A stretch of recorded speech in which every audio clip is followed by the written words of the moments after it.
seen this question come up a couple of times recently, and that is, what is top stitching and how do I do it? Well, I am covering both of those questions in this video to help you get a good introduction and an insight into top stitching and exactly how we do it without any fabric on show that you don't want to. More on that coming up soon. So who am I? I am Kim. This is Quilt with Kim. You, my lovely, are very, very welcome. Let's start by finding out what top stitching actually is. I'm going to start by answering the question, well, what is top stitching? Well, top stitching, as the name suggests, is when your stitching is on top of your fabric. It's on the right side of your fabric to sometimes be decorative, but also to hold two pieces of fabric down together. Okay, so this fabric, I will show you how to do this in a minute. So this is stitched together, right sides together as we normally do. It's folded over, it's pressed, and then we stitch along. That holds those two pieces down. Depends on what you're making. It has a functional use as well as keeping that in place, but it is also nice and decorative. So sometimes you may just top stitch for a decorative reason as well. Okay, so that's simply what top stitching is, but let's go on to find out how we actually do our top stitching, because there's a few things that you might want to consider. How do we do the top stitching then? Well, we are going to start with our two pieces of fabric that your pattern has asked you to stitch together, right sides together, which is exactly what I've done here with my demonstration pieces. Now, you may find that you have got interfacing attached to your fabric, one or both pieces. It could be iron-on interfacing, or it could be sew-in interfacing. You might also have a wadding in here or a fusible fleece. All of those things are fine. You will treat it in exactly the same way. So I've just got a couple of pieces of fabric stitched together with a 1/4 inch seam. I've done a 1/4 inch. Your pattern may say different, so don't worry about my 1/4 inch. It's just that I have stitched this together with a 1/4 of an inch seam. Now, what we're going to do is we're going to open up our fabric. All right, you will have your two pieces and flip it over so that wrong side is facing up. Now, your seam will go in a direction and your pattern will tell you to press the seam towards, let's just say, the body of a bag, or towards the body of a shirt that you're making or something. It would tell you which direction to push your seam. I'm going to press my seam in this particular instance towards the dark side, but follow your pattern on this one. So you would press your seam in the direction it says. Haven't got my iron here, so you just have to imagine that bit. All I'm doing is pressing with my iron the seam in the direction my pattern says. Then I will fold over the other piece. This piece doesn't match the whole of the section. Don't stress about that one. This is just to show you how we're treating our fabric. Now you'll see as I've folded this over, what I want to be doing is getting this under the iron and giving it a good press. Now if I turn it around, can you see just as I fold it over, the blue is sticking out at the top? We don't want that, because once we've done our top stitching, that'll all stay in place, and we don't really want that either. All right, so when you are pressing, you really want to get your finger in there and push the seam out so that you can get a nice even space. And I'll tell you something, a little tip that I've discovered is use a ruler, just a box standard ruler. Don't iron on top of it because they melt, but if you put it underneath and press against the seam, it can actually get you a nice crisp corner, because you're pushing against the seam and you pull back on these bits on your two pieces of fabric, and you'll find that it beautifully goes into position, and then press it. So here's one I made earlier. I did exactly this. If you're in the UK, you'll know all about Blue Peter, but I did exactly that, and you can see I've given it a good press, and I can't see my blue poking up above my apricot there, and I can't really see it on the bottom either. So now we are ready for our top stitching. By the way, if you've got fusible fleece or wadding, you'll find that that is inside. What you'll also find, I don't want to overcomplicate this, I'm just telling you so that you know that your fusible fleece or your wadding will just be shy of your seam, and that's because we don't want the bulk in the seam when we're bringing it over. So you may find there's a tiny little gap between the edge of your fusible fleece and the seam line, and that's absolutely fine. That's what we want. It stops all this bulkiness. So that is now ready for our top stitching and getting under the machine. Now, before you go rushing off to the machine and thinking I've sussed it, there's a couple of things we need to have a think about. First of all, your thread. When we are top stitching, we probably want to go for thicker thread than we might do ordinarily. Yes, you can use your 50 weight thread that you've used for sewing your other pieces together. You can do that, but a thicker thread or even a top stitch thread will show up far more because it is thicker. Here, let me show you. This one here is your standard 50 weight stitching thread, and I've covered weights of thread in another video, so I'll pop that down below in the description so you can go and check that out. This is a cotton. Polyester would be the same. It will be a thin 50 weight thread. That is completely standard weight that we want for stitching things together. Then if we look at this thread, this is a quilting thread and it's a 30 weight, so it's actually thicker. Can you see the difference between those two? If I can get the camera to focus a little bit. And then if I use a top stitch thread, can you see that that is, whoop, it's thicker again. It was about to roll off. You can see then that these thicker threads over on the left are likely to show up a bit more when you are top stitching than perhaps your 50 weight thread. So this is entirely up to you. I'm going to stitch in all three so that you can compare and contrast and you can be able to see the difference between those.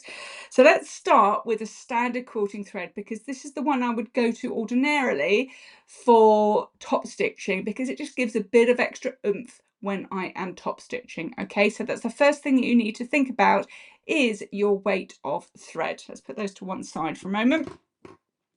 The other thing, having thought about the weight of your thread, you might want to have a think about the colours of your thread, because what I've got here is two colours that I've stitched together. I've got this pretty pinky apricot on the top here, and I've got a blue on the bottom here, complete with fluff on it.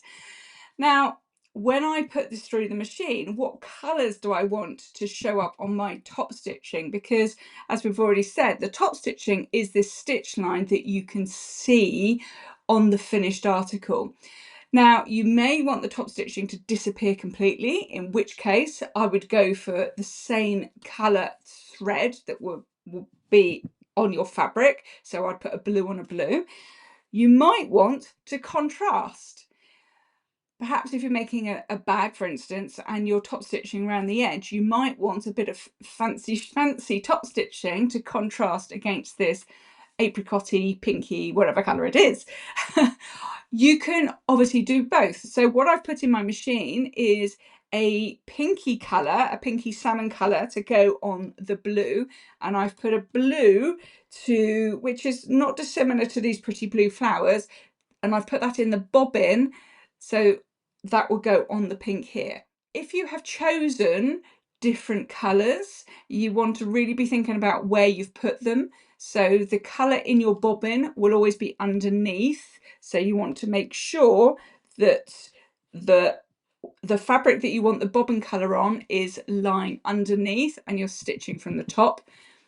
And then obviously your spool colour will go down on the one that you've got on top. All right, so that's colours of thread. The other thing that you want to be thinking about is your needle size. And needle size is important because we're stitching through multiple layers. Now, on this, we've only got our two pieces of fabric, but particularly if you've got interfacing or wadding or fusible fleece in the middle, you've got extra bulk to go through. So you want to be increasing your needle size. Alongside that, we've also increased the thickness of our thread. On that basis, we also want to up our needle size as well. What needle size? I would go for 90. Let's have a look at those. So this is just a universal 90/14. That should get you through on a basic top stitching. If you find that the universal are kicking up a fuss and they're not really going through properly, or it's skipping stitches, switch to a top stitch needle. Now these are designed, they've got a kind of almost like an arrow shape at the bottom, and the way that they're designed means that they go through the fabric a lot easier. It's a bit like a hot knife through butter, and they're really nice to stitch with.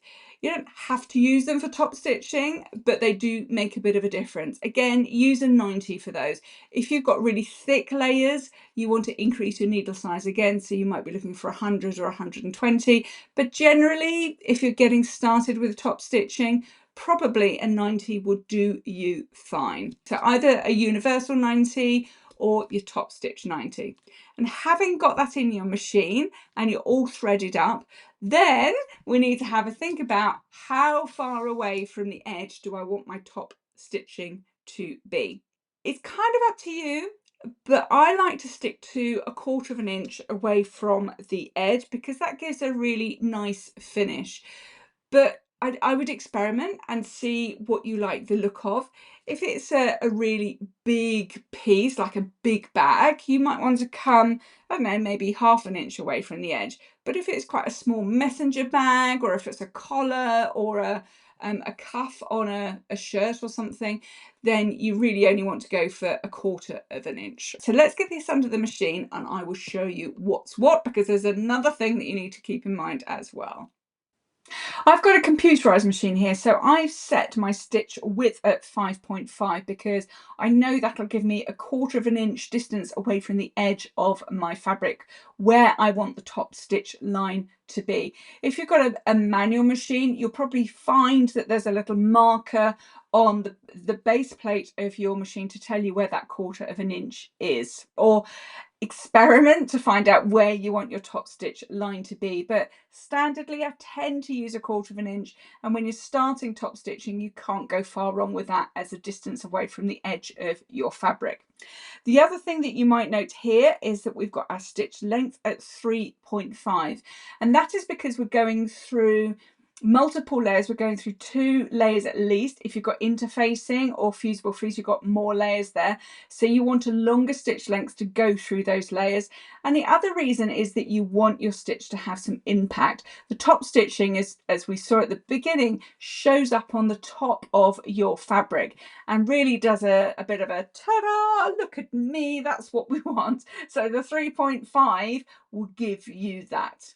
So that's where you want your settings at. So let's have a look at how we do the stitching itself. I promise you it's easy peasy. With those machine settings, my needle will be 1/4 of an inch away from the edge of my fabric. So what I want is the edge of this fabric. This is the pressed edge, the folded edge that we pressed oh so neatly.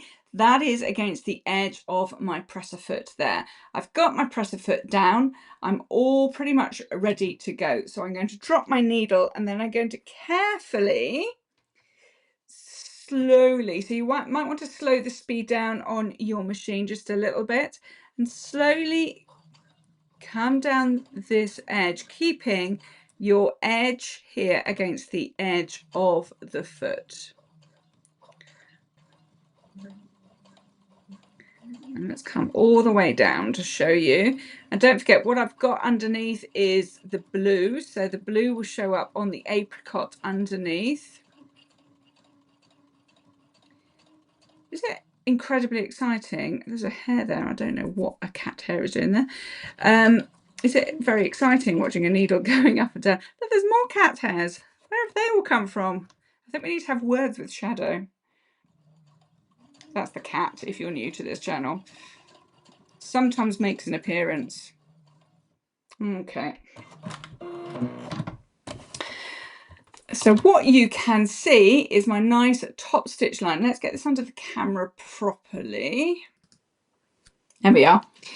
So you can see I've got this nice pink salmony pink thread going down on the blue, and it's 1/4 inch away from the edge. And then if I flip over and look on the other side, remember I said I've got blue in my bobbin, and that's how that comes out on the underneath. It really depends on what you want your finished look to look like. Okay, and you can see, because I've got the 3.5mm stitch length, we can actually see these stitches, and they're a bit bolder and a bit more impactful than if I was doing the 50 weight. So let me switch my machine over to the 50 weight, and I will stitch a line down here and show you what that looks like. Okay, very speedily. So that's the 50 weight, and you can see there how much thinner that is than that one. So it's the same stitch length. I still use the 3.5 stitch length, but you can see that it's less impactful than the 30 weight there. And of course, if we did this in the same color as our blue fabric here, it would disappear quite easily. Now let's have a look at a top stitch thread, which is a bit bulkier than our 30 weight there. So let's go and have a look at that and see what that looks like. And that was the top stitch thread. So you can see here how much thicker that is from our 50 weight and our 30 weight. So if you really want a big impact, then your top stitch is your go-to. But you can see how different a look each of these is going to give to your top stitching, depending on what you are doing there. So I do hope that has given you a really good insight in getting started with top stitching and the finish that that can give to your projects. If it has, please don't forget to like, subscribe and hit the notification bell, because it really does help with free tutorials out here on YouTube. And if it has helped you, you may want to check out this video just there. I will love you and leave you for now, and look forward to seeing you next time. Bye for now.